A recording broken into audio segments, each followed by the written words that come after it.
announcements. We have DNCs present. The Minister will outline the attendees. We also have the DG for Civilian Secretariat of Police. And then we also have the Crime Registrar, the SAPS Crime Registrar, Major General Tulares Kukuni, who will then make the presentation on the statistics. Without wasting time, I would like to call upon the Minister to address us.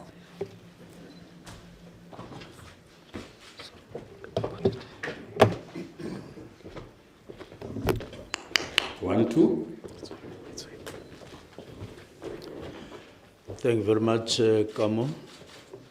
Greetings to the National Commissioner, General Masemola. Greetings to the two DNCs, General Musikidi and General Sibia. And greetings to DG, Civilian Secretariat, Dr. Sbui. And greetings to you, all of you, and we're grateful for your presence.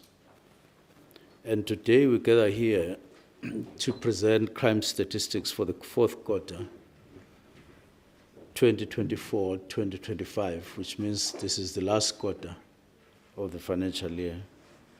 And we are covering the period 1 January 2025 to the 31st of March 2025. And the way we'll go about is when I get done, General Sekukuni will come and unpack statistics and percentages.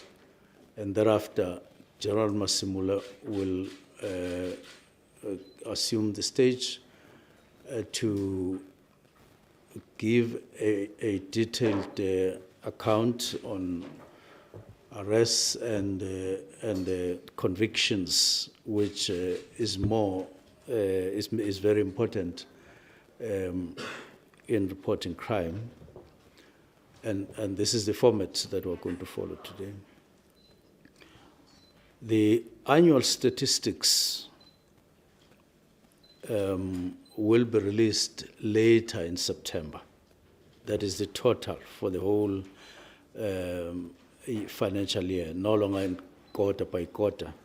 We will do that later this year, just to give the public a clearer picture for the whole year. As Minister of Police, together with top management of South African Police Service, we have identified a number of priorities in the policing space, namely reducing the murder rate in the country, reducing illegal firearms,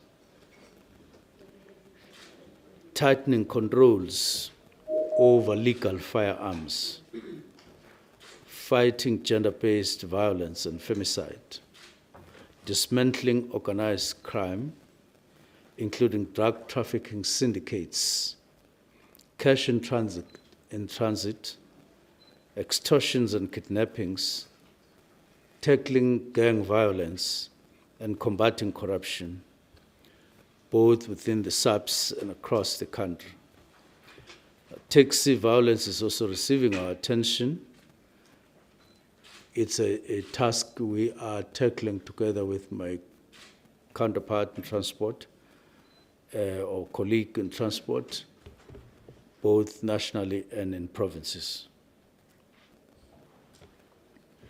In the last few days, we have seen conversations and concerns about crime in South Africa taking a totally different turn.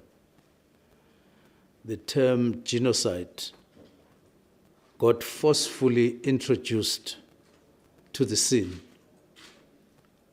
in a distinctly foreign and strange way. It is claimed there is white genocide in South Africa. And as evidence, a lot of material has been put into circulation all over social media, including in the White House in the USA. These materials include pictures of crosses along a road between Newcastle and Normandy, which is part of the rural area in Newcastle, just to make specific reference to that one. Now we have respect for the United States of America as a country. We have respect for the people of the United States, and we have respect for the President of the United States, President Donald Trump. But we have no respect for his genocide story whatsoever. It is totally unfounded and totally unsubstantiated. We have noted doubt expressed by media houses in the US and in the UK and in South Africa, and we welcome that. There is doubt about validity of the stories that have been told about genocide in South Africa. South Africa is a full democratic state with a lot of NGOs, NPOs, and free media. They would have run headlines, both locally and abroad, on seeing the first sign of genocide. The picture of many crosses on both sides of a dead road between Newcastle and Normandy in KZN flows from a Normandy registered case, 19 of 8 of 2020, where the incident occurred on the 30th of September that year on Hanover Farm.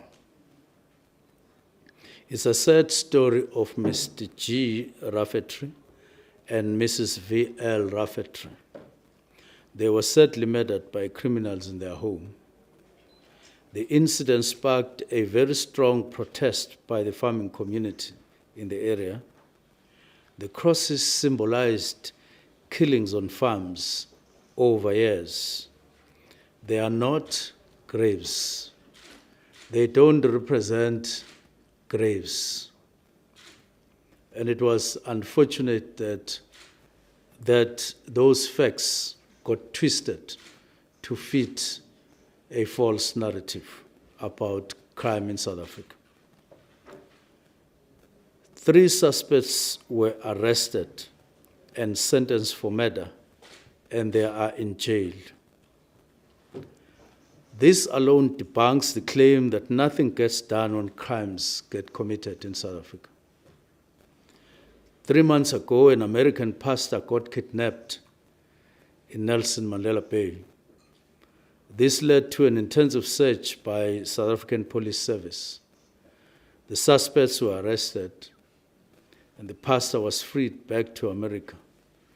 Again, law was enforced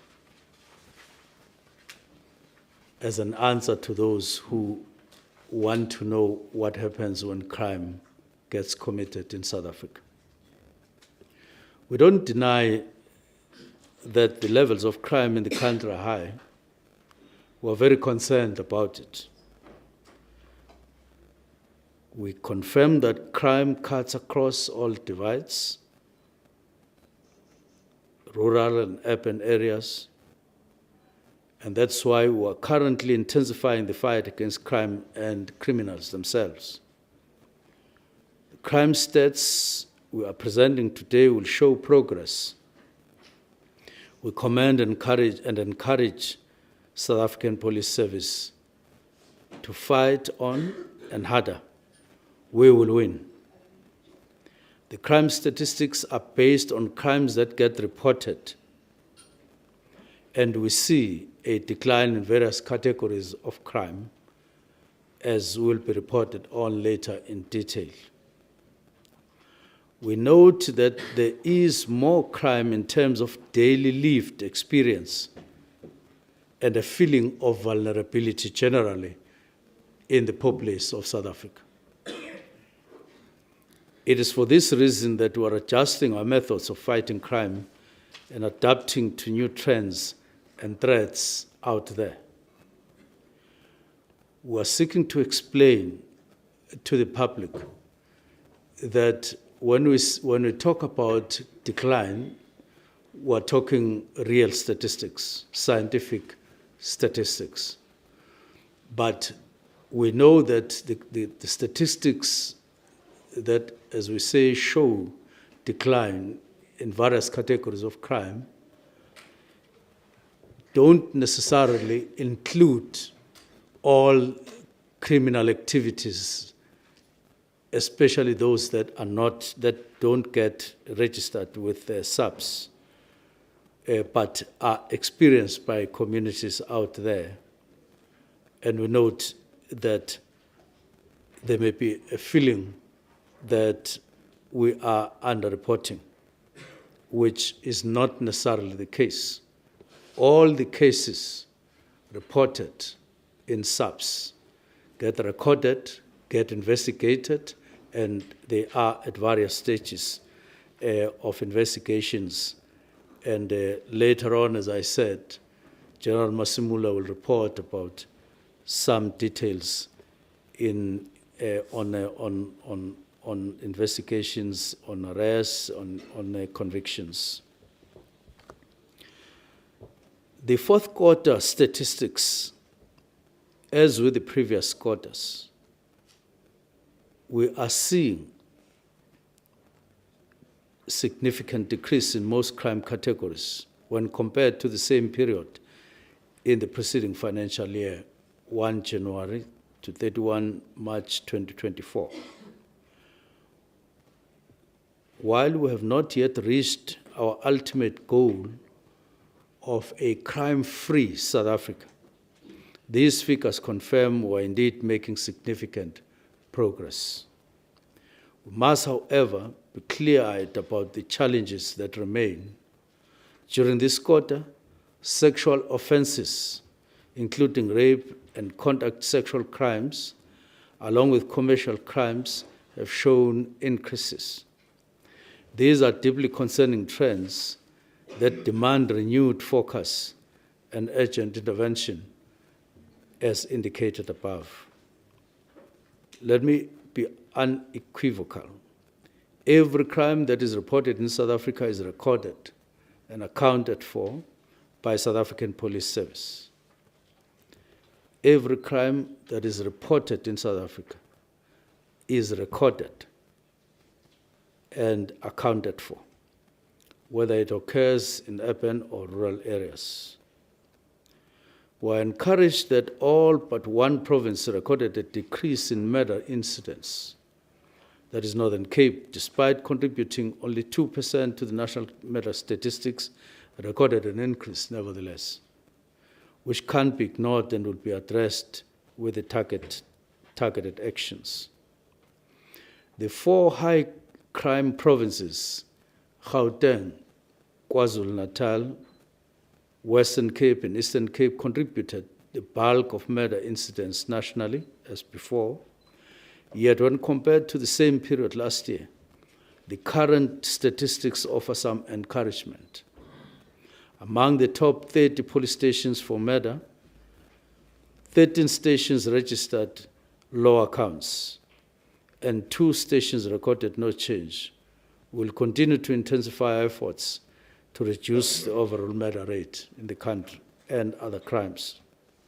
Regrettably, we must report the loss of 22 police officers, 6 while on duty and 16 while off duty, with 10 of those in Gauteng. This is not just a loss to the SAPS, but to the entire nation.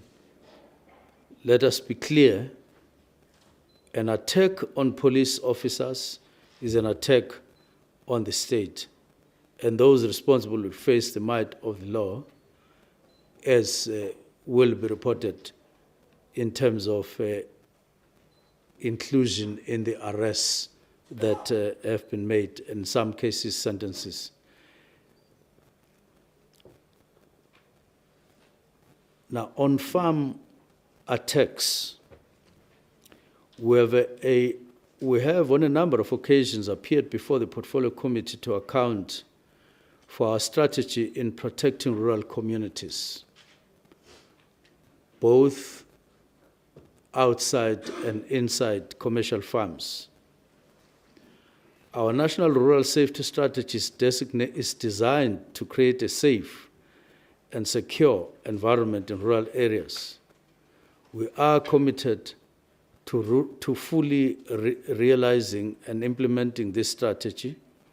As from this year, when we release the first quarter stats results, we will include a number of other categories of crime in the country to show a fuller picture. For an example, killings in communal rural areas, in urban areas, as well as on commercial farms, as we'll do today for the last time, at the exclusion of the other categories just mentioned. And therefore, for now, the stats that we have is for commercial farms. In the period under review, there were 2 farm owners who were murdered in South Africa. 1 farm dweller, 2 farm employees, and one farm manager. In principle, we do not categorize people by race. But in the context of claims of genocide of white people, we need to unpack the killings in this category. The 2 farm owners that were murdered during. Further to that, the 2 farm employees and 1 farm manager were also African. It is the 1 farm dweller that was white. I do also want to mention that the recent farm murder, which occurred in Rosenekal in Limpopo, occurred in the first quarter of the current financial year and will thus be reflected in the release of the next crime statistics. The history of murders in the country has always been distorted and reported in an unbalanced way. The truth is that farm murders have always included African people and in more numbers. But what has been reported are just from one section of the community, that is the white community murders on farms, when in fact murders themselves include Africans, as we have just reported now. We want to reject the notion of land grabbing in the country from the point of view of police, but instead confirm that we do have cases of land invasions, and the two are very different. Land grabs make reference to some organized way and an approach by government wherein or communities allowed by government people to grab lands from owners to those who are grabbing, and it gets allowed. Invasions are unlawful acts by people in a sporadic way as a result of desperation for land, in many cases, wherever it takes place. It remains unlawful, and that's why cases get opened for that, and investigations ensue. Now, this land hunger, that leads to unlawful acts in a sporadic way by some people, small groups of people, has warranted expropriation without compensation to address the problem in a lawful and systematic way. Hence, the signing of that law by the President to allow the country in part to address land access disparities and sheer desperation for land in our country, more especially in peri-urban areas, as we know. And I need to emphasize that there are very little or no land grabs, even no invasions in rural areas. What you see here, and maybe fewer on farms, very few even on rural farms, more invasions are in peri-urban areas in South Africa. It's a phenomenon that is there to be seen by all of us on a daily basis. So there are no land grabbings from rightful owners in the country. It's an unfounded allegation. It is an unsubstantiated allegation, and it remains so, even though it is said by people who are in high positions. My colleague in Land Reform and Rural Development has confirmed his concern against the misleading notion, and he will clarify that next week. Last quarter, we reported that a total of 12 farm murders had been reported, with one farm owner having been murdered. Notable progress has been made in respect of the investigations into these cases, and a number of arrests have been made. We do want to assure South Africans that the SAPS prioritizes all types of crimes and conducts thorough investigations to ensure that justice is ultimately served. A total of 178,757 suspects were arrested in this period under review. It has been reported that the prison population has been exceeded by high numbers. This is indicative of the police work that leads to arrests, sentencing, and ultimately in prison. People don't just walk to prisons. They get identified as suspects. The cases in which they're involved get investigated, and they are arrested, and they go to court, and they get convicted and sentenced. And that's why they're in prisons. And these are the prisons that we say are now overpopulated as a result of police work. And this is an illustration, undisputed and undisputable illustration, that crimes are followed up in the country. And it debunks the claim that nothing gets done when crimes get committed in our country. It's not true.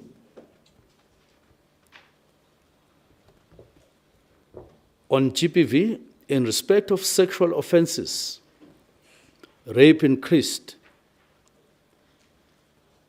Gauteng and KwaZulu-Natal contribute 19.1% and 19.9% respectively to the national total or tally. In the court under review, decreases in rape statistics were recorded in Eastern Cape, in Gauteng. So although Gauteng recorded 19.1%, but it is among provinces where statistics show some decrease. That includes Limpopo, Northwest, and Western Cape. Ordinarily, we would be happy with the decreases, but these crimes are very violent for us to be happy. Even if it happens to one person, we would still be unhappy. And want to emphasize that these are savage crimes, and the perpetrators don't deserve to be treated as human beings. But of course, our codes direct that we do so, treat them in accordance with the relevant codes. While we acknowledge that GBV affects all genders, women remain disproportionately affected by rape, assault, GBH, and murder. Our resolve to fight GBVNF is unwavering. To this end, the JCPS, that is the Justice, Crime Prevention and Security Cluster, has launched a 90-day GBVNF Blitz, which began on the 1st of May 2025. This includes the revival of the Interministerial Committee, GBVNF, tasked with coordinating government interventions, resolving systemic bottlenecks, and ensuring measurable progress. NetJoins is leading coordination together with the two ministers designated to lead on the task at executive level, namely Social Development and Department of Women and Children and People with Disabilities. This is done to coordinate frontline safety and protection efforts. What we will be doing in the 90 days, led by NetJoins, is to ensure that every incident is followed effectively and efficiently by relevant law enforcement departments or units. In the case of GBVF, police, prosecutors, magistrates, so that we close all the loopholes that sometimes happen due to an uncoordinated way of dealing with this matter. We are delighted with the recent KZN arrest, even after the suspect ran away. He was still pursued and re-arrested, following allegations of rape of school children. And of course, other cases that are showing much more focus on the matter. On illegal firearms, firearms remain the most frequently used instrument in the commission of murder, followed by knives. One of our stated priorities is the reduction of illegal firearms and the tightening control of legal firearms, that is legally owned firearms. Hence, the regulations that were released, to which people are still invited to make comments. And it will lead to a closure of the process of comments, and will then be sifting and analyzing their comments, which will then finalize the process at some point with the final regulations. We are realizing that there are loopholes even in the processes for legally owned firearms. We need to close those gaps in the interest of safety of the people in South Africa. But we are also equally emphasizing even more, putting more emphasis on illegal firearms that people use on a daily basis to commit murder out there. A total of 16,049 firearms were destroyed by SAPS in February this year. These were not firearms that were handed over to police. They were collected through police activity by police and during Chanela operation and other operations by police and searches. 1,641 illegal firearms were collected, and 24,288 rounds of ammunition were seized during this period. Commercial crime increased by 1,581 counts in the fourth quarter, representing a 4.7% rise. Gauteng has 12,074 and Western Cape 7,244 recorded at the highest numbers, those two provinces. We commend DPCI for their continued effort in this regard. 656 suspects appeared in court during this quarter, 364 from serious organized crime, 220 from serious commercial crime, 72 from serious corruption. We urge DPCI to remain steadfast in executing their constitutional mandate, and of course, SAPS relevant units in this regard. On stock theft. Stock theft is one of the priority crimes for the police, as it not only threatens the financial stability of our agricultural sector, but also undermines the livelihood of countless families who depend on livestock for their subsistence and economic well-being. An 8.9% decrease in stock theft has been recorded in this quarter, we are reporting on. Back in March, we convened a stakeholder engagement in the Free State on stock theft. This was well attended by various stakeholders from the Free State, from KwaZulu-Natal, and from Eastern Cape and Limpopo. The focus of the engagement was to engage those largely affected by stock theft and other crimes or related crimes, and the desired measures that all of us have to employ, SAPS and the affected farmers, what we need to do and what we need to strengthen. The engagement was successful, and we have full confidence in the various stock theft units throughout the country that they will continue to execute their work with efficiency. On Wednesday, as an example, last week, the Eastern Cape SAPS recovered stolen livestock in Qumbu, in Matatiel, in Maclear and Solo during their operations. They recovered livestock which included 231 cattle, or head of cattle, to the value of 2.7 million. 81 sheep worth over 160,000, 78 goats worth 150,000. We commend the various teams for this, and we urge them to remain vigilant and continue in their efforts to fight stock theft.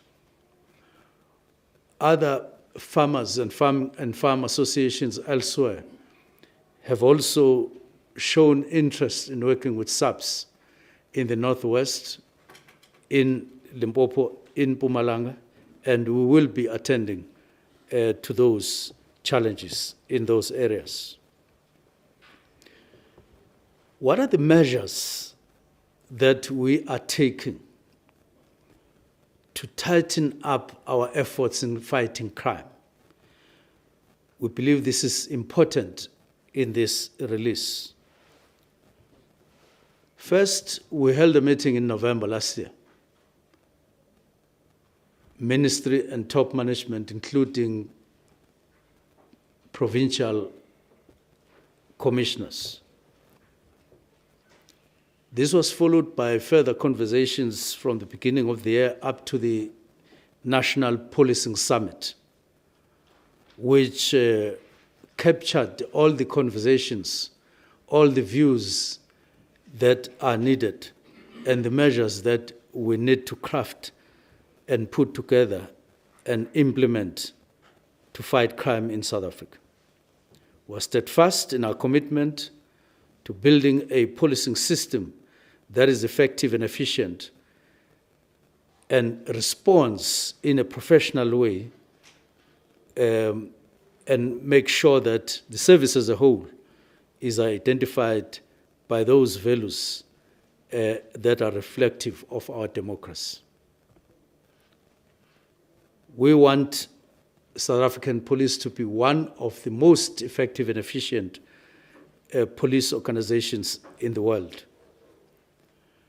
The national policing policy, which is apart from holding the summit, there's a national policing policy which has just been approved by Cabinet on the 15th of May, which gives effect to Section 206 of the Constitution, which mandates the Minister of Police to determine national policing policy with provincial governments in consideration of the province's policing needs and priorities. The national policing policy aims to, among other things, strengthen police service delivery to communities by ensuring professionalism and efficiencies in policing, and is supported by integrated crime and violence prevention strategy, which seeks to address crime and violence and its root causes. As a measure to intensify our efforts against crime, we are repositioning police to confront crime with more vigor and sharpness. To achieve this, we have reviewed the organogram of SAPS as a whole. The branch that is known as visible policing will now be divided into two. There will be visible policing as one division, and then there will be another division called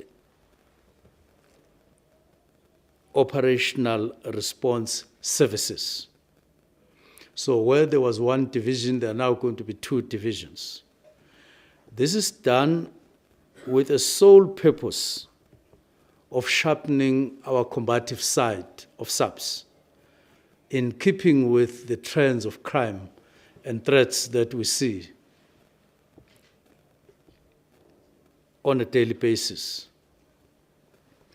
We will be going down to community level policing, where there is indiscriminate use of firearms on a daily basis in some cases, where people get murdered without any cause on a continued basis.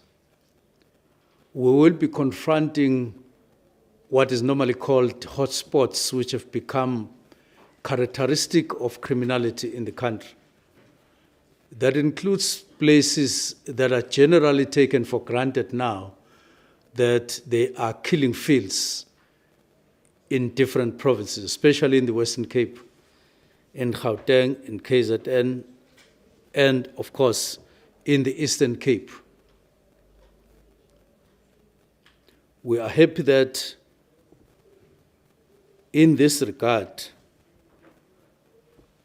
all the processes with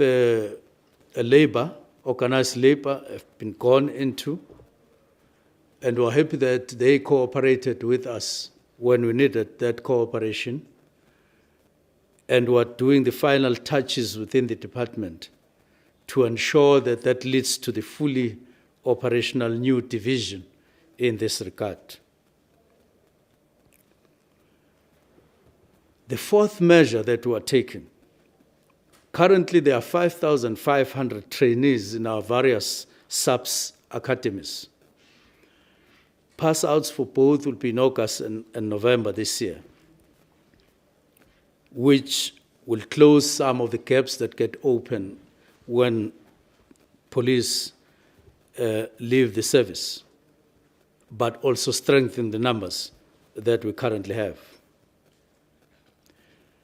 And number 5, We have identified a number of enablers as support measures to police and to policing as a whole, which we identify as critical. Now, one, we want to improve efficiency of our forensic services, which we regard as critical and impacting directly on the work of police. Currently, this is hamstrung by the number of laboratories that we have.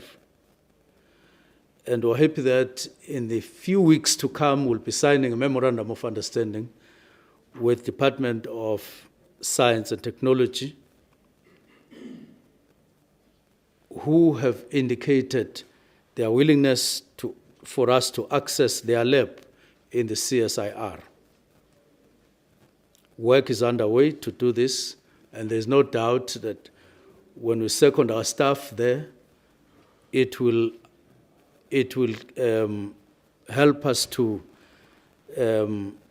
minimize the backlog that we have on our work on labs. And secondly, last week we finalized an agreement with the Public Works Department in relation to a temporary and a permanent lab in KZN, which is work that has been outstanding for a long time. We're wary of the fact that forensic work needs to be done in a way that is spread up to Gauteng instead of work being done in that province and finalized there.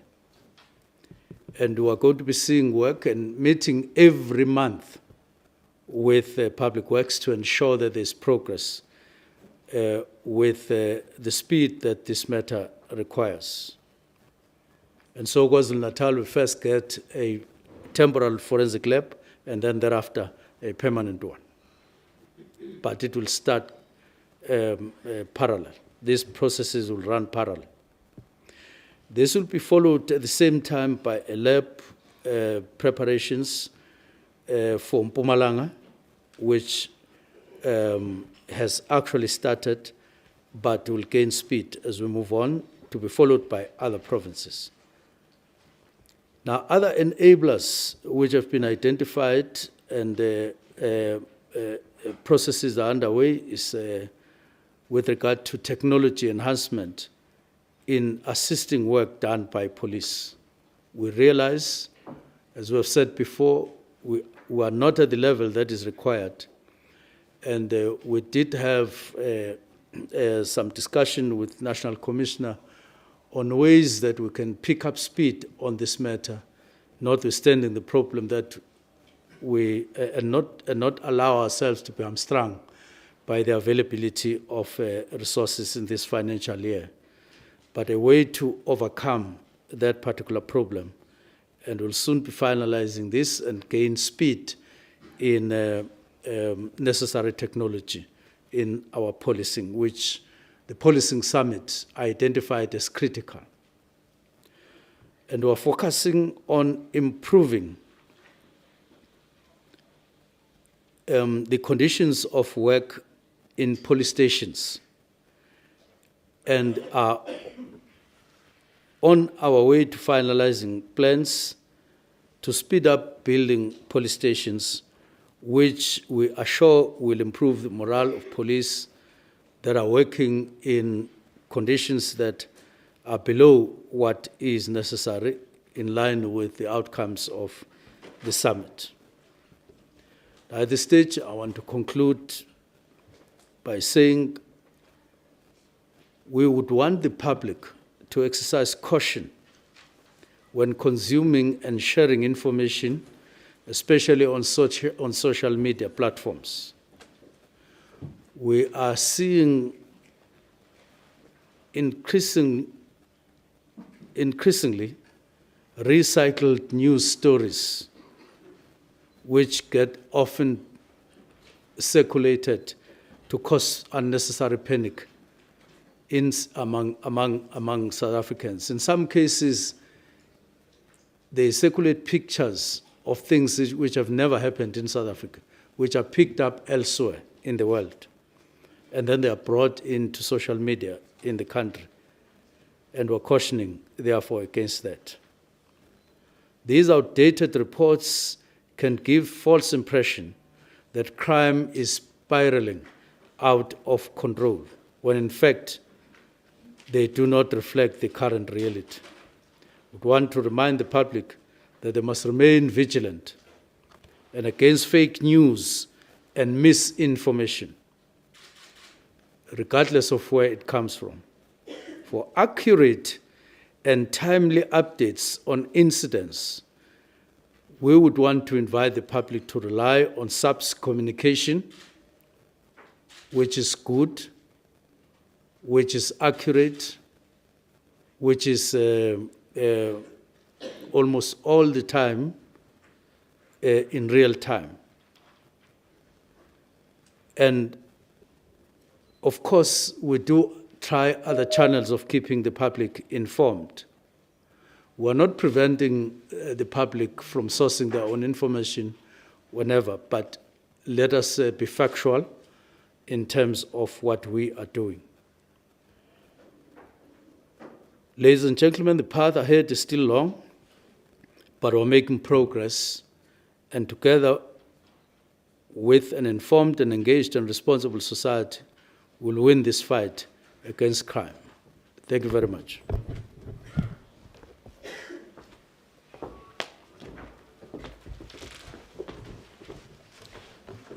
Thank you very much, Minister. Ladies and gentlemen, at this point, I am going to call upon the SAPS Crime Registrar, Major General Tulares Kukuni.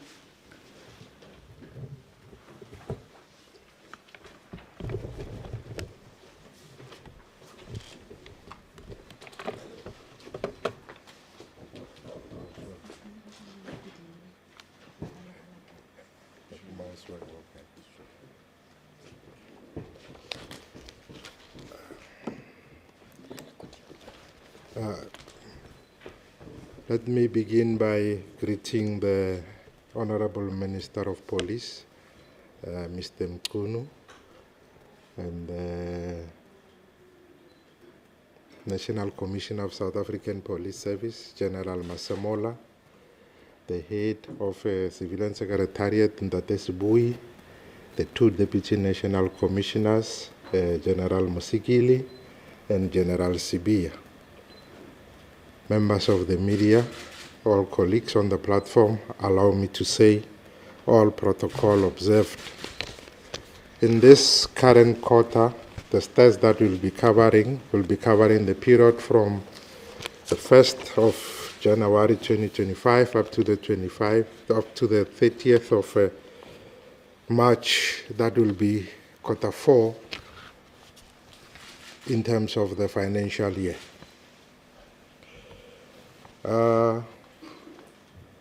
What I would like to clear out first is the fact that the presentation has been prepared. It has too many slides. We have cut down the slides to a manageable size. However, as soon as we finish with the presentation, it will be uploaded on the SAPS website. So those that are interested in getting the full version of the presentation can access it via the link or the QR code that will be displayed at the end of this session. As is the norm, we normally start with a summary table that gives you what is normally termed the 17 community reported crimes, but in essence, there are more than 17 because in other of these subcategories, we have lumped together certain crimes. So, but when we present them, we break them out so that you can understand the details of what makes up a particular crime category. For instance, like your sexual offenses, it's broken down into your rape, sexual assault, attempted sexual offenses, contact sexual offenses, etc. Your robbery with aggravating circumstances is also further broken down. So if you add this breaking down of the broader categories, you end up with something like 22 to 25 types of crime. But because of the groupings, that's why we say the 17 community reported crimes. The summary table, which gives the crime picture that has been reported and captured by the South African Police Service, leads with a reduction of murders in the current quarter, where we had a reduction of 809 counts of murders compared to the previous comparable period. The current numbers is 5,727, whereas the previous comparable period we had 6,536, resulting in the 809 reduction that we are observing here, a percentage reduction of 12.4. The second crime is the sexual offenses. When you look at it from the slide, it indicates that it has reduced by 6 counts. These 6 counts are the combination or the addition of the rape, sexual assault, attempted sexual offenses, contact sexual offenses, etc. And this increase that we are seeing here is informed by the increase that we have observed in terms of the rape figures that we have reported in the current quarter, which is an increase of 36 counts. The raw numbers for the rapes for the current quarter is 10,688, whereas the previous comparable period we had 10,652, which led to the increase of 36 counts more and a 0.3% increase. Attempted murders, we recorded a reduction of 428. Assault GBH, we recorded a reduction of 2,457. Common assault, we recorded a reduction of 1,721. Common robbery, a reduction of 949. Robbery with aggravating circumstances, a reduction of 3,677. The sum total of the reduction for these crimes that we talked about, which are contact crimes, is 10,035, a percentage reduction of 5.8. I've already touched on the increases that we have observed for sexual offenses that are made up of rape. I will then skip to the subcategories of robbery with aggravating circumstances, which is made up of what is called the trio crimes, because it has been indicated in the victims of crime that these are the crimes that are mostly feared by members of the community. These trio crimes are made up of carjacking, robbery at residential premises, and robbery at non-residential premises. The trio crimes, they have all reduced.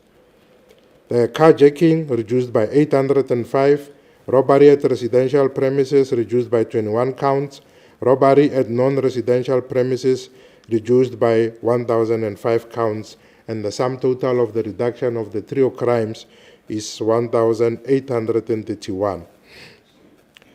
Then the robberies of cash in transit, we had 35 counts in the current quarter compared to the 40 in the previous comparable quarter, leading to a reduction of 5 counts. We did not have any bank robberies.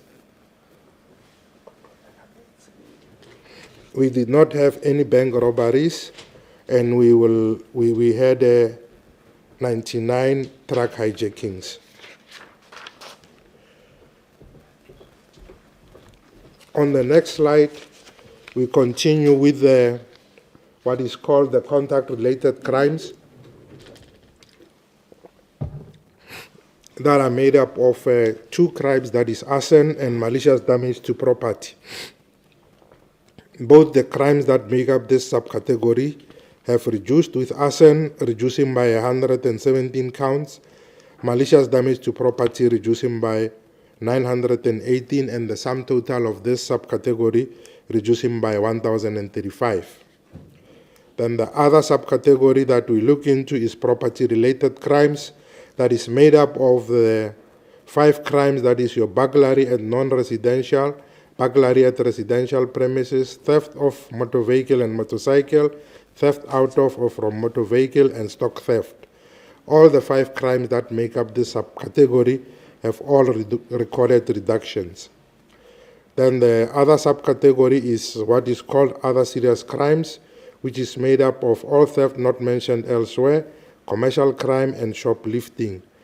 Of the 3 crimes that make up this subcategory, only commercial crime has recorded an increase, and that was an increase of 1,581 counts, leading to a percentage increase of 4.7.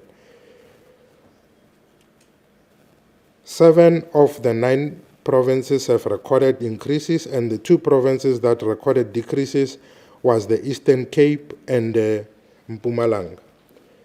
Then the last category is what is called the crime detected as a result of police action, whereas you might have observed that in the previous categories, the trajectory of change was the desirable trajectory of change is a reduction, and it is color-coded green. In this subcategory of crime detected as a result of police action, the desired trajectory of change is an increase, and it is color-coded green. That is the trajectory that we would like to see, because it means that more and more firearms are taken out of the wrong hands or out of circulation. People that are driving under the influence of liquor and alcohol and drugs are being taken off the streets. So if you look at those 4 crimes that make up the crime detected as a result of police action, they have all increased. As I indicated, this is the desired trajectory of change that we would want to see within this specific category. Then on the next slide, we look at the subcategories. We have already touched on this, so I will tend to move a bit faster. What is kind of different between what we have observed in the previous table is that here we exclusively show the percentage reduction or the percentage change of the provinces, and we also indicate the months that make up this current quarter. You can see from this slide, for the 17 community reported crimes in January, we recorded a reduction of 4,589. In February, we recorded a reduction of 12,415. In March, we recorded a reduction of 6,175. And all the 9 provinces have recorded a decrease. Then we now move on to the subcategory of contact crimes. For contact crimes, again, for the 3 months that make up the quarter, January, February, and March, we recorded decreases across all the months. And then for the provinces, the only province that has recorded an increase in this current quarter is the Northern Cape, which recorded an increase of 72 counts. And the Northern Cape, in terms of the contact crimes, contributes at 3.2%. All the other 8 provinces recorded decreases. Then on this slide, we look at the top 30 stations that make up the contact crimes. What is worth noting of the top 10 stations in the top 30 for contact crimes is that they are only made up of stations from 3 provinces. That is your Western Cape, KwaZulu-Natal, and Gauteng. Another observation is that if you look from station number 1 all the way up to station number 7, bar station that is at number 4, all are stations that are in the Western Cape.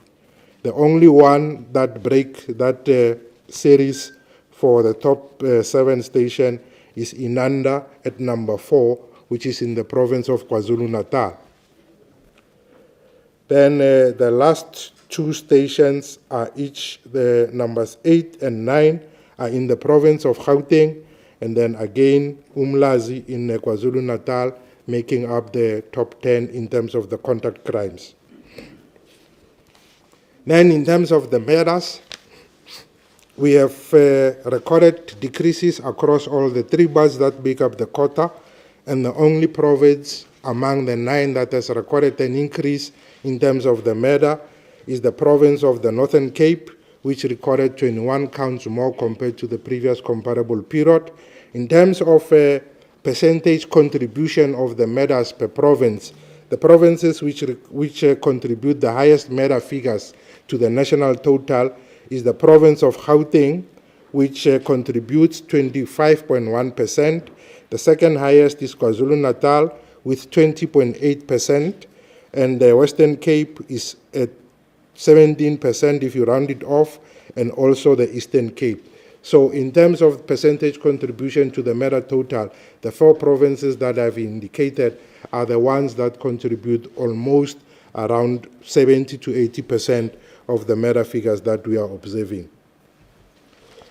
Then this is a graphical representation when you take into consideration the population of the respective provinces, because the numbers per province might mislead in the sense that the lesser a province has, the lesser the province's population, you find that when you look only at the raw numbers, they give you a misleading figure, because the population of the province is small. Now, in order to make sure that you standardize and you can be in a position to compare apples to apples, you then bring in the population of the respective province, and then you compute what is called per capita murder. When you do the per capita murder, you will see at the bottom, it's left, I don't know. There are provinces, and then you have your population numbers, and then you also have your ratios. The province with the highest per capita murder is the province of the Eastern Cape, which has 15.4 per 100,000 of the population. The second is the Western Cape with 14.2 per 100,000, and KwaZulu-Natal, it's at 10 per 100,000. And those are the population figures per province. You can see that the province of Limpopo, which is the lightest of the provinces, indicate that it is the province where the chances of a person ending up being a victim of murder is between 0 and 4%, 0 and 4 per 100,000, whereas in the Eastern Cape, it's 15 per 100,000 of the population. If you take the whole Eastern Cape province and divide it into equal portions of 100,000 per population. Then we look at the causative factors, where we try and look at what are the factors that lead people to kill or murder each other. For this, we drew a sample of 5,361 counts, and then we looked at the reasons that were expatiated in terms of why a particular person was killed.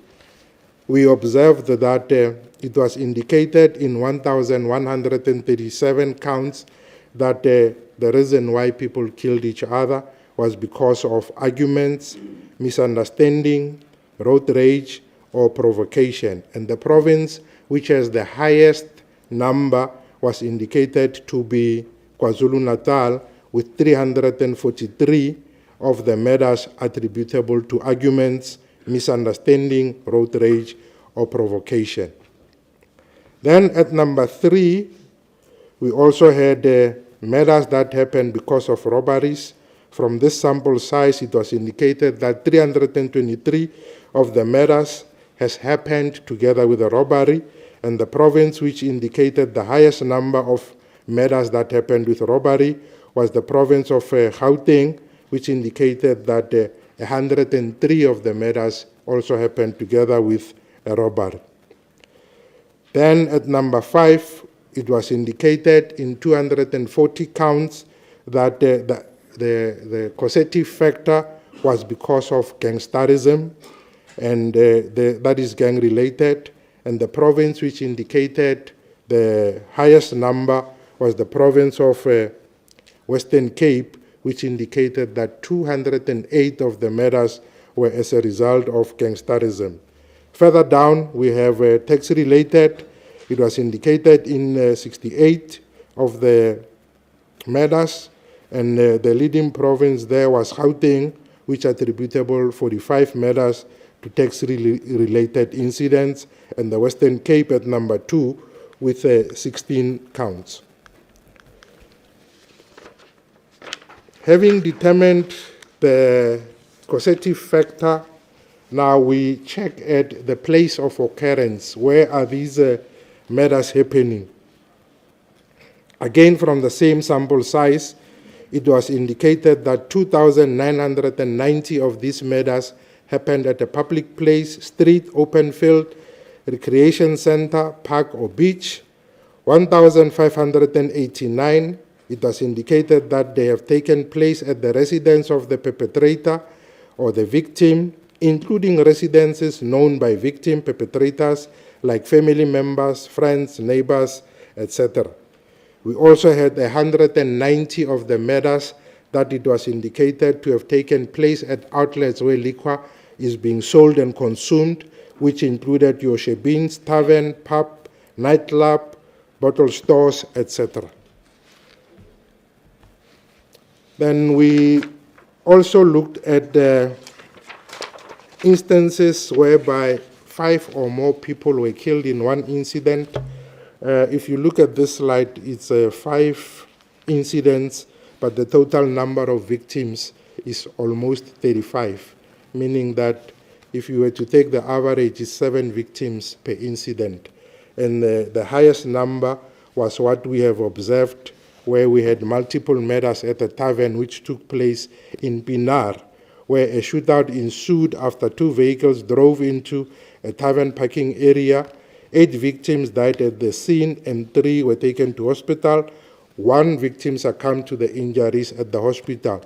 This single incident in Pinar resulted in 9 murder victims and 2 cases or 2 counts of attempted murder. Then, from the summary that I read, one can easily see that when we look at the weapon of choice in the commission of these murders, from the 5,361 counts that we looked at, a firearm was indicated to have been the weapon of choice to commit the murder in 2,559 of the killings. And again, I also caution that this does not necessarily have a one-to-one relation. It does not mean that one firearm was used to kill one person. Like the incident of the tavern case, 9 people succumbed. We don't know how many shooters or how many guns were there. So there is a many-to-one relationship between the number of bodies and the firearm that is being used. This was the next slide. It was covered by the minister in his opening remarks that there were 22 police officers that were killed. Of these, 16 were killed off duty and 6 were killed on duty. And then in the previous slide where we look at the causative factors, we also saw that there were other 18 personnel that is involved in law enforcement that were also killed. So if you bring the two together, the police and other law enforcement personnel that are involved, it gives you that the total number of people that are involved in law enforcement activities that were killed in the quarter is 40. Then again, the issue of attacks on rural communities. For the current quarter, we had 6 counts of attacks on rural communities. Of these 6, 2 were employees, 1 was a farm dweller, 2 were farmers, 1 was a farm manager, and the table above gives you the breakdown in terms of where did these provinces or where did these murders take place. On the next slide, we then look at the rape. The rape has increased in a number of provinces, with the highest increase recorded in the province of KwaZulu-Natal, 128 counts more compared to the previous period, and the second highest increase was in the province of Mpumalanga with 85 counts, Free State at number 3 with 8 counts more, Northern Cape with 5 counts more. Of the 3 months that make up the quota, the only reduction that we have observed was in the month of February, where the reduction was 113. Similar to the MEDA, we also took into consideration what is called per capita, and what we have observed here, we saw that the Eastern Cape is the MEDA capital per capita. Again, in terms of the rape, the province with the highest per capita rape is again the Eastern Cape. However, for the rape, the second highest province with the per capita is the Free State, with 24 per 100,000 people likely ending up as victims of rape. Then when we looked at the places of occurrence of the rapes, this time around we took from a sample of 7,660. From this sample, it was indicated that 4,790 of the rapes have taken place at the residence of the perpetrator or the victim, including residences known by victim perpetrators, family members, and neighbors. 1,533, it was indicated that they took place at the public place. We also have 80 at, I think it's at row number 5, whereby 80 of the rapes have taken place at educational institutions, which include your schools, universities, colleges, daycare center, etc. Then just below the educational institutions, we have 77 rapes that have taken place in abandoned buildings. That is an instance whereby somebody maybe was building and they vacated the building, or somebody was occupying, they vacated the place, and now it becomes an abandoned building, and it now becomes a shelter for people who are interested in committing these heinous crimes. Whereas the ideal way or the ideal situation is that when immediately a building becomes dilapidated or it becomes vacated, it should then be demolished so that it cannot be used as a harbor for criminal activities, especially for heinous crimes like rapes. Then we also looked at what is a proxy for gender-based violence and femicide. We used the domestic relationship between the perpetrator and the victim to try and determine the issue of GBVF. We look at whether the perpetrator and the victim have some kind of a domestic relationship, either as ex-husband, ex-girlfriend, current boyfriend, etc. And what we have determined when we looked at the murders, we found that 236 of the murders, it was indicated that the victim and the perpetrator had some kind of a domestic relationship. And of these 236, 137 victims were female and 99 were male.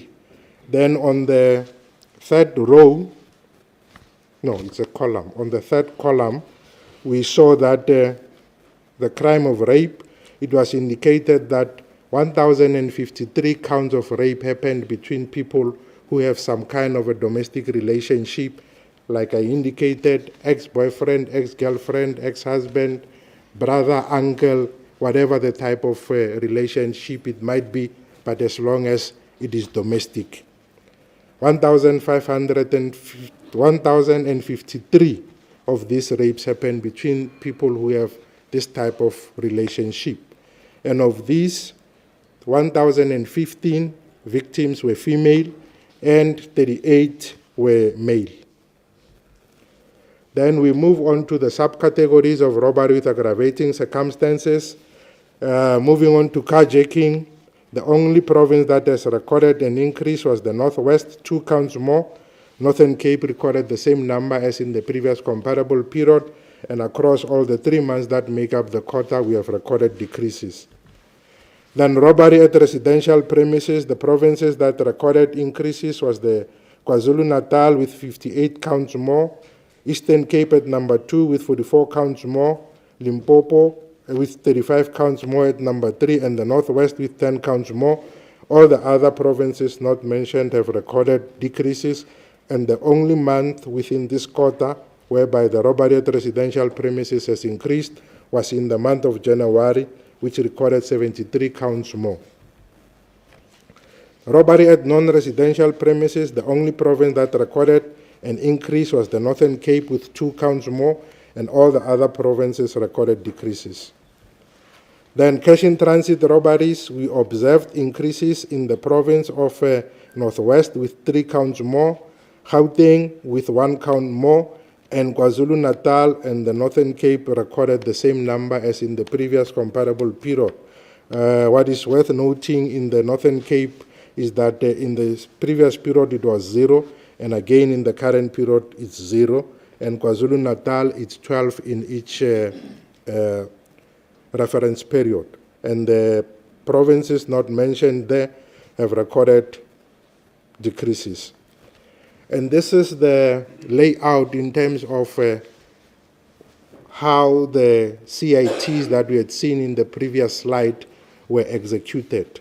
22 were executed while the armored vehicle was on the road, and the breakdown of these 22 in terms of province, 11 happened in KwaZulu-Natal, 2 in the Eastern Cape, 6 in Gauteng, 2 in Northwest, and 1 in Mpumalanga. And we also had 11 incidents where the CIT is termed a cross pavement. That will be in an instance whereby the CIT personnel are moving between the armored vehicle to the shop, either going or coming from the shop. And those that were, when the armored vehicle was on the road, to gain access to the cash, bombs were used. Then we also have a summary of the kidnapping from the sample size of 4,254. We determined that ransom was demanded in 214 counts. Extortion was 41 were extortion related, and 13 were human trafficking related kidnappings. Then we also look at what is called the core diversions. Core diversions will be instances which are not necessarily criminal related, but which would require the presence of the police to monitor such incidents. If it was around the exam time, it will include accompanying exam scripts and question papers to and from schools, and also incidents whereby there are protests, etc. Some, of course, are termed peaceful, and some are unrest-related.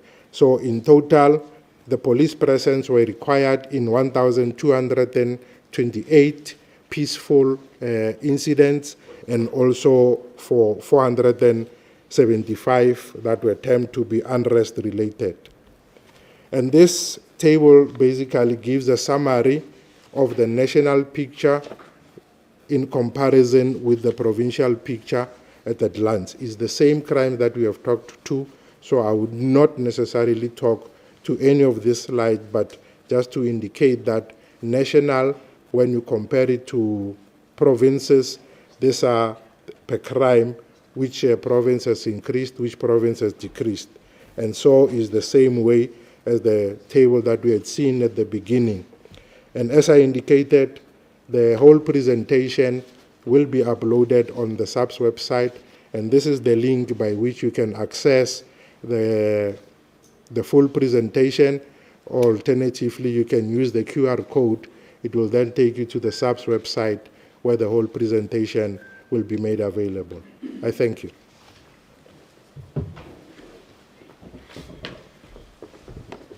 Thank you very much, Major General. Ladies and gentlemen, at this point, I'll call upon the National Commissioner just to share some success stories of the SAPS.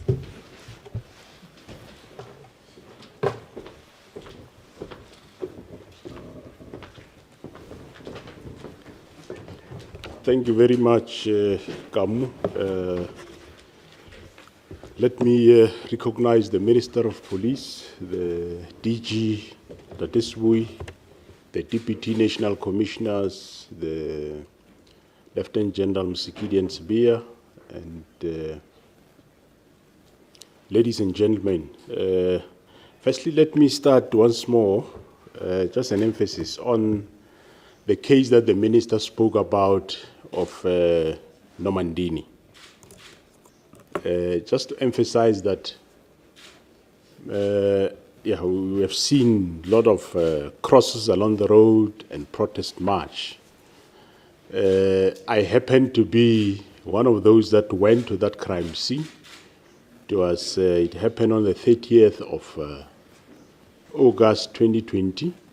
You remember it was still lockdown time, more or less those times there were a lot of number of lockdowns during COVID. And where the Rafferty family, the couple were murdered. As the minister said, 3 people were arrested. And one of the 3, which is Dr. Fikane Ngwenya, he has worked at that farm from the age of 14 years. Unfortunately, as police, we do crime prevention, but there is no way we can do crime prevention between a farm worker and a farm owner. It's just one of those unfortunate incidents. He was with 2 of his accomplices, and they were arrested. They were all sentenced, various sentences, 21 years plus life sentences. And as a result, those crosses that we have seen, that protest march, it was farmers, yes, supporting that family. But that specific murder the motive was robbery, because this accused, he did indicate that he know and he have seen 2 safes in the house for all the years he have been working there. So always he knew that there is money in those safes, and his motive was with his colleagues to get that money. So just to put it in perspective, that it might be called with another names, genocide, whatever, but that was a matter which is motivated by robbery. Coming back to some of the successes that we have achieved as South African Police Service, ladies and gentlemen, we have seen quite a number of crimes that shows quite number of decreases, which General Skukuni did indicate. But in terms of Operation Chanela 2, which we are currently busy with, we have conducted more than 468,000 stop and searches, more than 274 high visibility patrols, 55,775 premises were searched, 5,007 liquor premises were shut down. You'd recall that most of our crimes, especially our sexual offenses, as well as our assault, common and assault GPH, including attempted murder and some of the murders, are generated by alcohol. So hence, we have shut down 5,700 liquor premises during the period of January to March this current year. We have also arrested 178,757 suspects for various crimes, including 20,595 wanted suspects. Of course, they will not be wanted for crimes for that specific quarter. It might be periods in the past. But those were the number of wanted suspects that were arrested for offenses that will include murder, rape, sexual offenses, business and house robberies, as well as carjacking. The breakdown of these arrests will be as follows. Your murder and attempted murder, 3,589 suspects arrested. Rape and attempt, 3,134. Assault GBH, 21,176 arrested. Illegal immigrants, 15,034 arrested. Driving under the influence of alcohol, 6,855 drivers were arrested for driving under the influence of alcohol. Human trafficking, 95 suspects were arrested. During the same period, we confiscated 1,293 explosives that are used mainly for cash in transit, including ATM bombings. And also to indicate that most of these explosives they come through the country, either through the borderline or through the port of entries. Originally, most of them are manufactured in this country, and they get transported up north to various countries for mining purposes. But unfortunately, they get smuggled back into the Republic. Hence, most of these, we confiscate them at Beitbridge port of entry when they are coming back into the country. A total of 2,900 million cash as proceeds of crime was also confiscated, and 842 vehicles that were reported either stolen or hijacked were recovered in the process. A number of firearms were confiscated. You heard Minister saying over 16,049 firearms were destroyed also during the same period, but they are not specifically recovered during the quarter of January to March, but there are various periods, but they were destroyed during this specific period. Operation Valamgodi arrested over 5,000 suspects, and the majority of them were foreign nationals, with the highest number being Zimbabweans, followed by 1,242, Mozambicans 1,141, South Africans 1,097, and the Basotho nationals 658.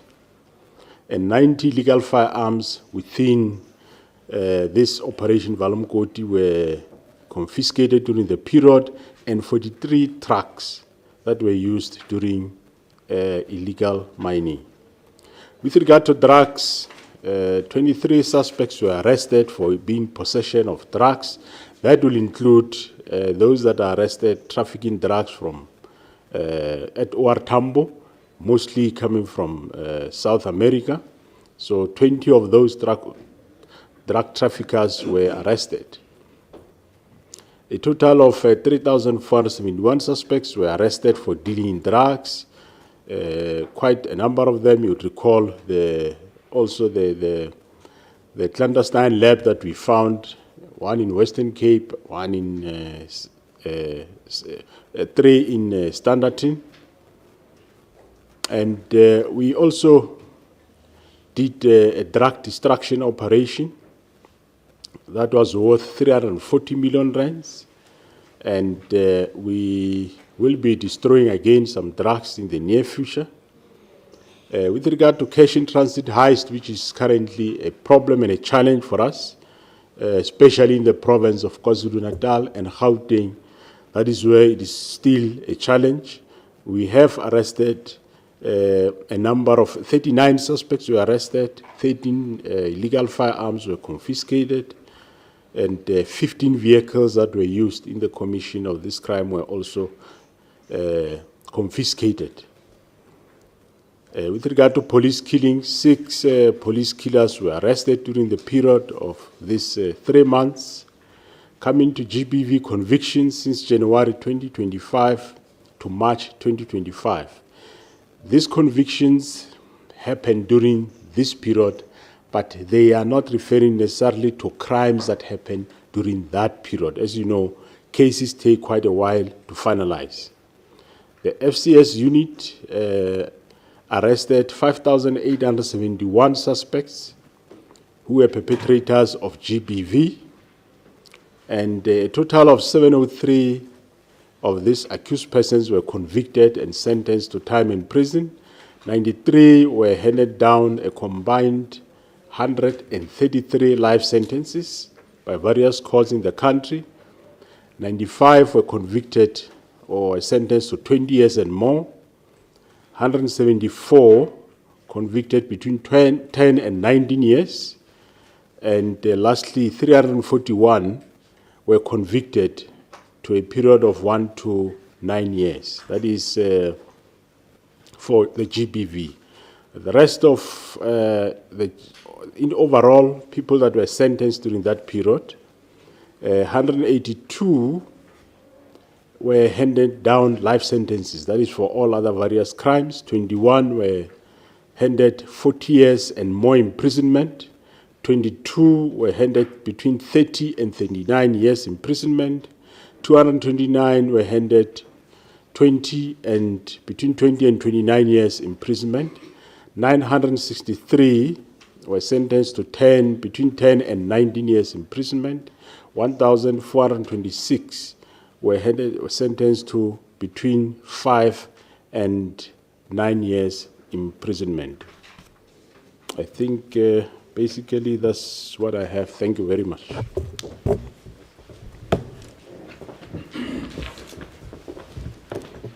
Thank you very much, National Commissioner. Ladies and gentlemen, we are going to move to the questions and answer segment of our media briefing. I do have a colleague from GCIS Lebogang who is going to assist with the roving mics.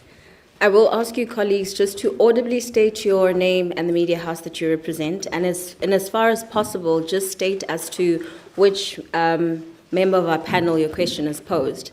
By a show of hands, may I just see if we do have any questions from colleagues?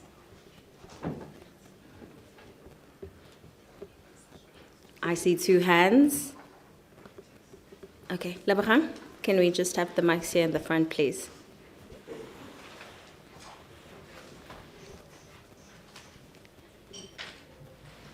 Thank you so much for the opportunity.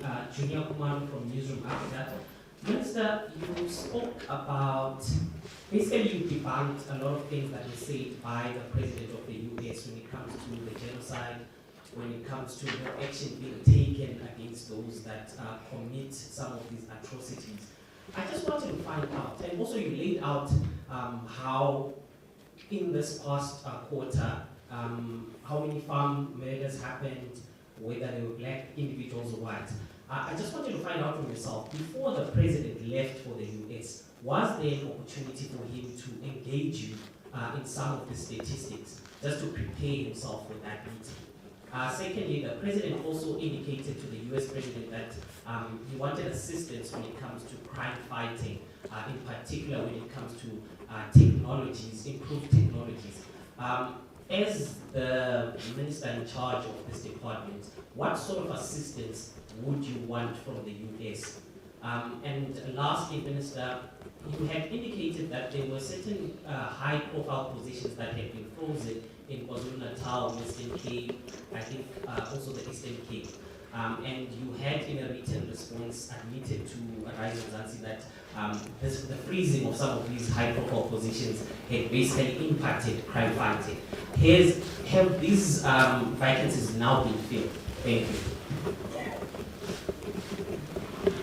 Thank you. We can take the next hand. I'm going to say it's one from Houston 4. Can you ask may I ask you just to pause for 2 seconds? Apologies. Apologies. You may proceed.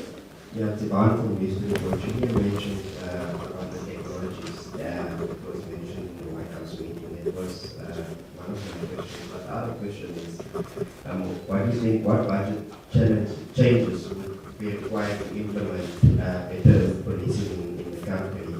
Then, according to this study, SAPS is dealing with the aging senior management crisis. And how are you filling the gaps with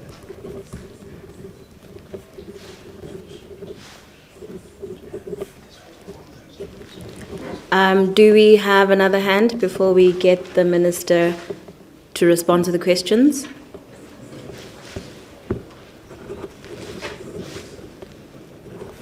Okay, thank you.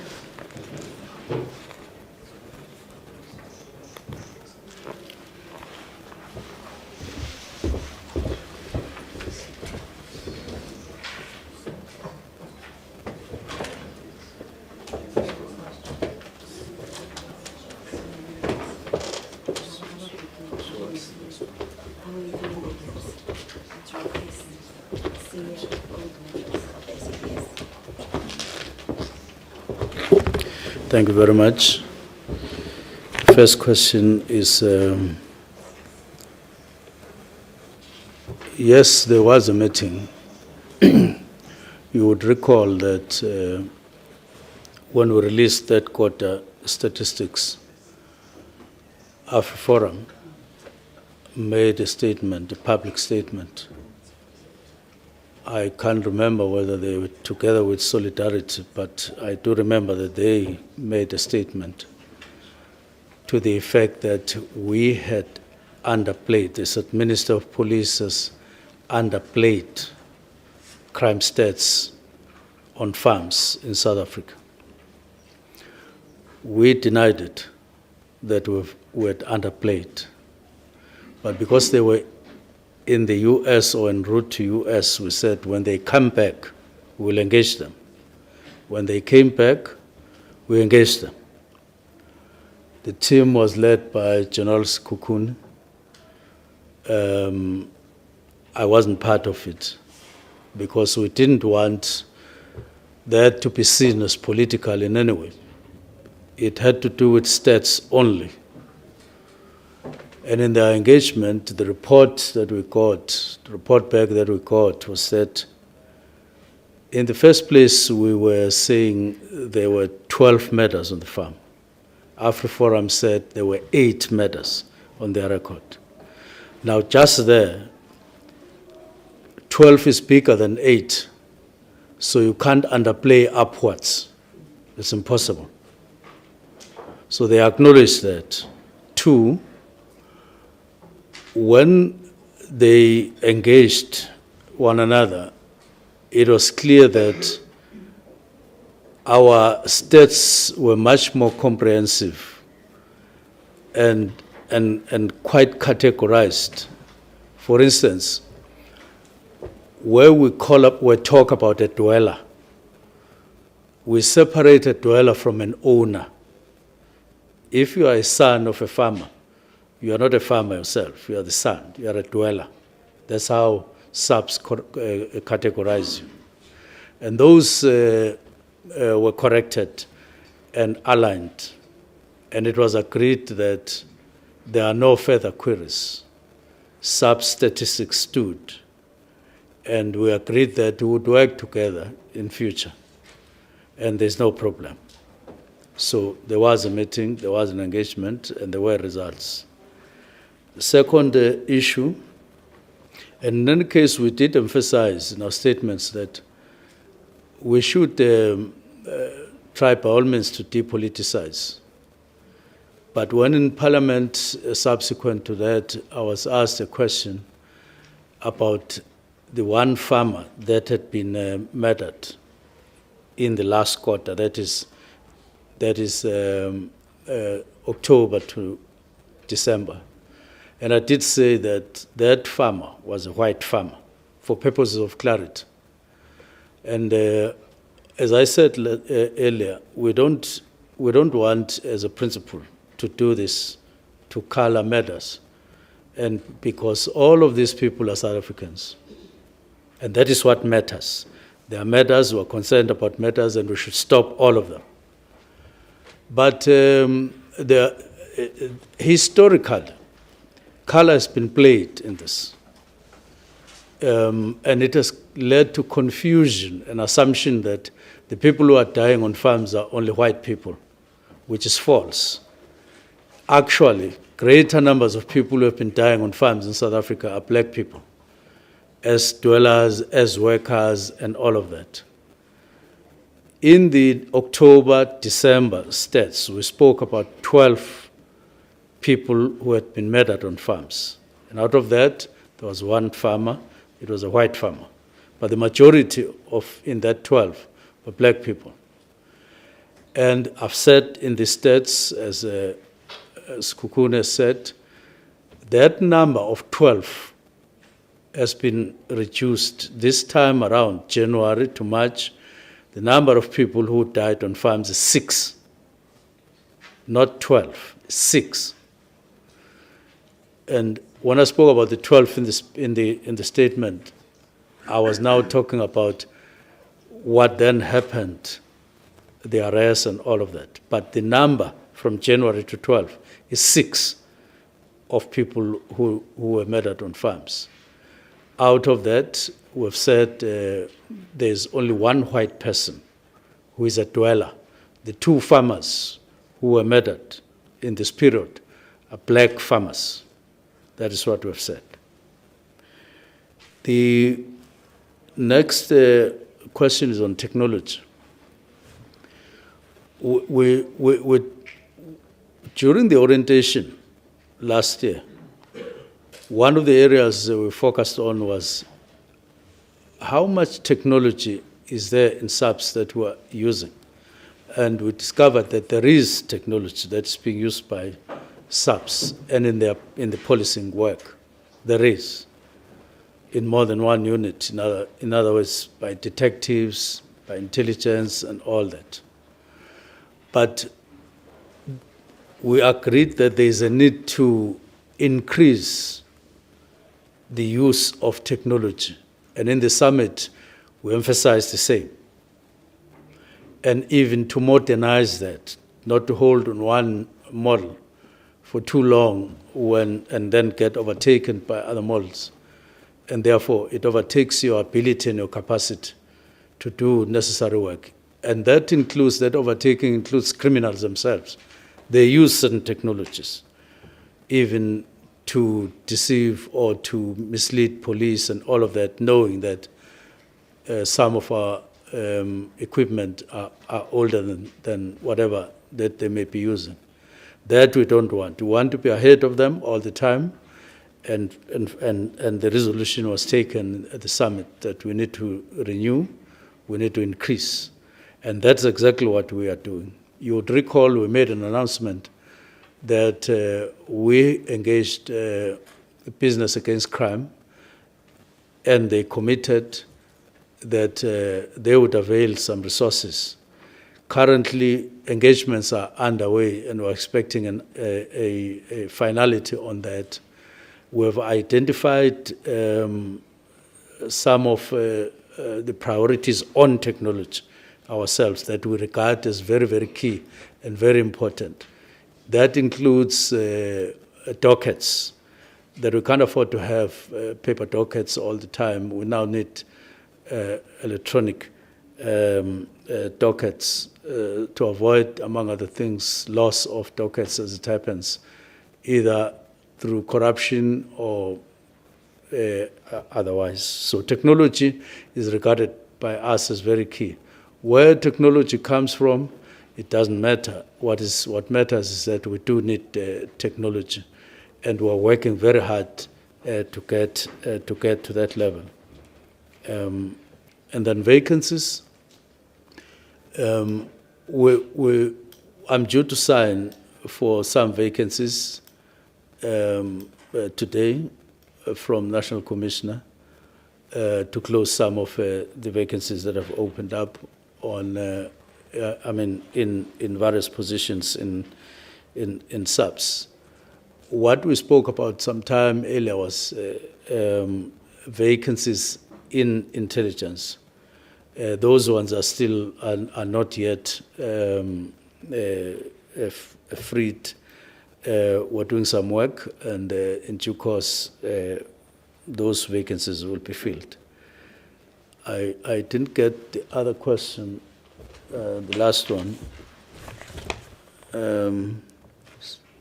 It's senior managers. How are we filling the gaps? I would have preferred that question be answered by National Commissioner, because we are mkhuzi wamaphoyisa. We are no of Laya Valley. We asked for good.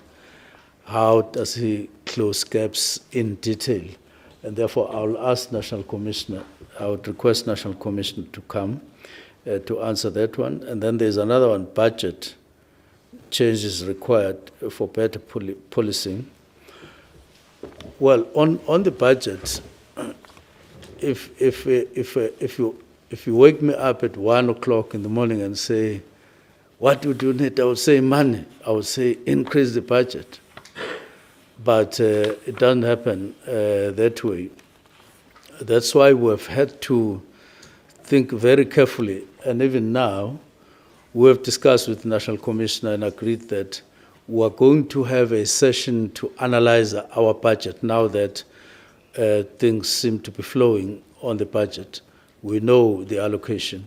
We now need to analyze it in line with the outcomes of the 7th administration priorities in line with our strategic goals in policing, in line with our annual performance plan, that is strategic plan and the annual performance plan, but also in line with the outcomes of the summit, just to see how we can optimize. The name of the game, therefore, is optimize your budget.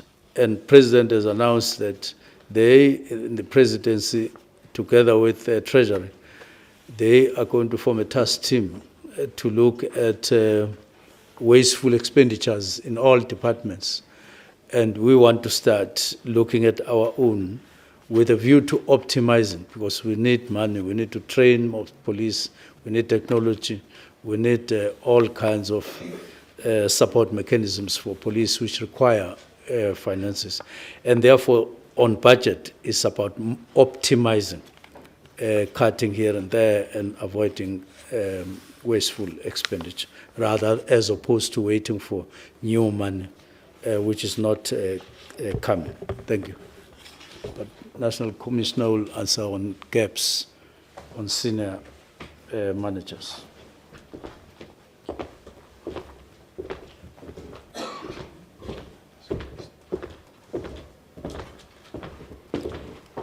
With regard to vacant positions within the senior management, yes, we do have. As Minister said, he will be signing off some today that we will advertise, yes. And he did indicate that the intelligence ones will still work on them, and they will be also be filled very, very soon. But we'll be advertising, I think it's over 40 vacant positions from station commanders, including provinces and so on. So that we'll be able to do in due course. Thank you.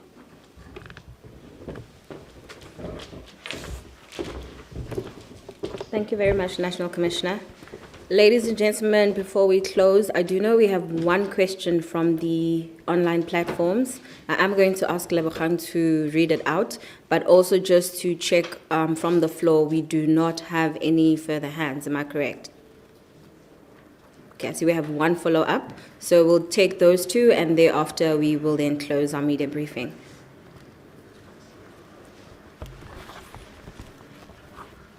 I might have missed this, but just clarity of the 6 murders that happened this quarter.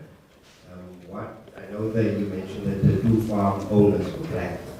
What were the reasons of the other 4? I can answer that. 5 of the victims in the farm attacks were all of African descent, and then there was only one white individual who was the farm dweller. Lebo, can we have the question from social media? We have a question from Shannon Merricks from ICBC Africa.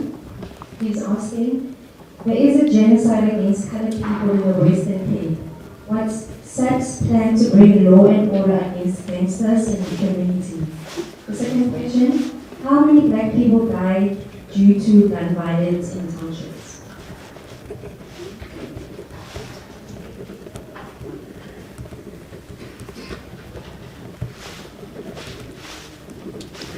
Thank you, Lebo.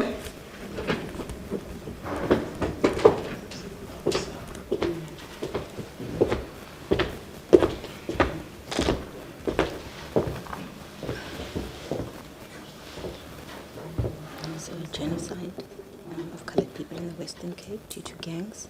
And then this one, how many black people died in townships due to gun violence? Again, we don't classify. Thank you very much. I do want to say that there are places now in South Africa that are known for murders more than any other thing. And we regard them as high murder zones or hotspots. One such hotspot or murder zone is in the Western Cape in the form of Cape Flats. Now, you have made reference to the word genocide.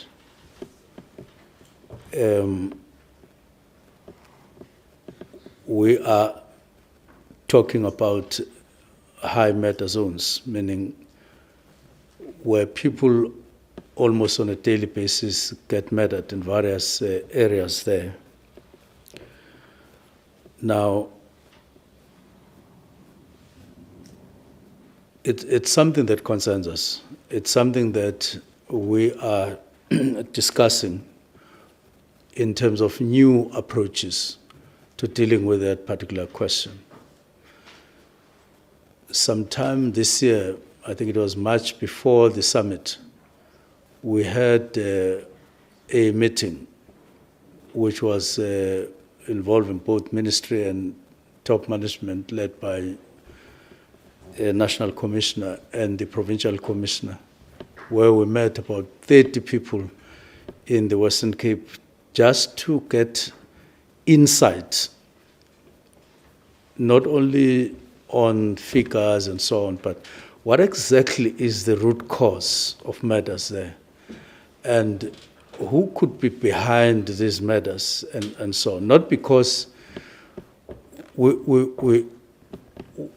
didn't know on the side of police, but we wanted to intensify our understanding, including their own analysis as people who are in the Western Cape, in their own words, in their own thinking, which is something that we needed. We got what we want.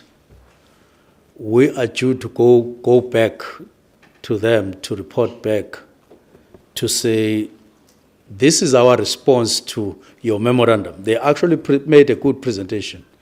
And there were various people, some from academia, others from the religious community, business, and a few other categories. And they expressed their concern, and they were quite happy that we had that kind of engagement. No shouting, no noise, but just an engagement. So we are due to go back there.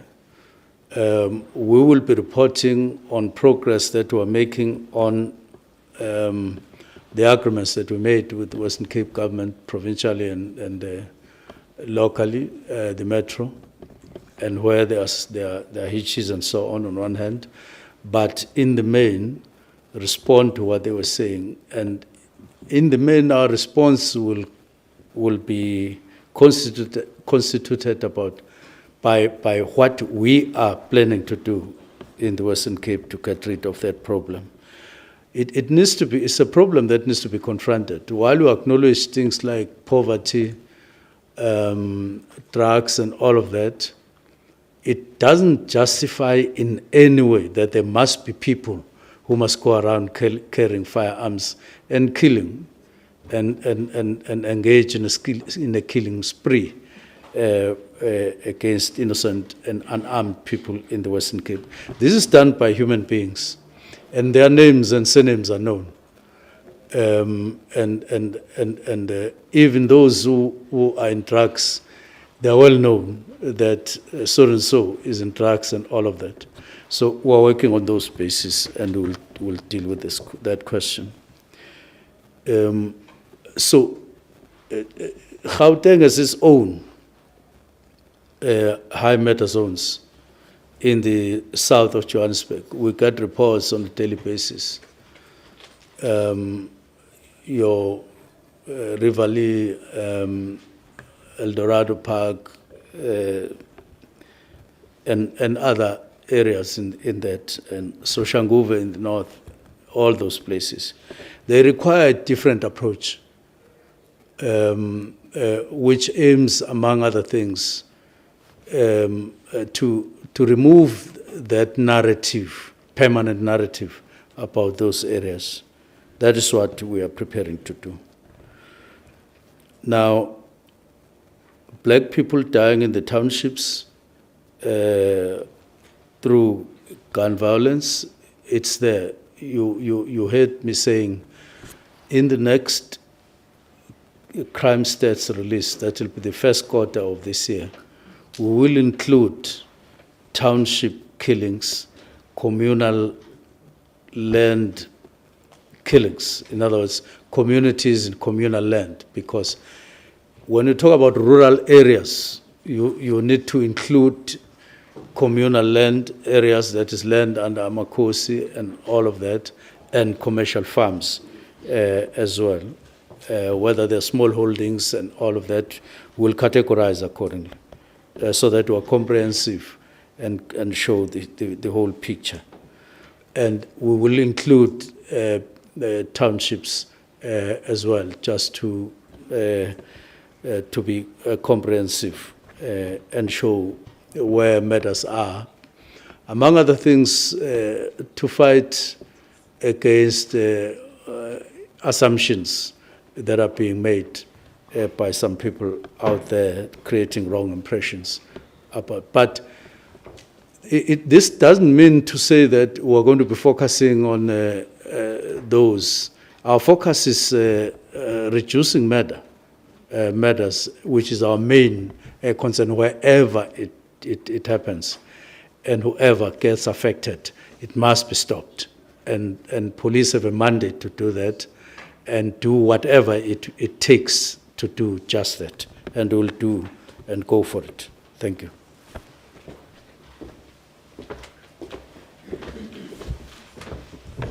Thank you very much, Minister. Ladies and gentlemen, we have come to the end of our media briefing. Once again, apologies for the delayed start, but thank you very much for your attendance and participation. Our media briefing is now closed. Thank you.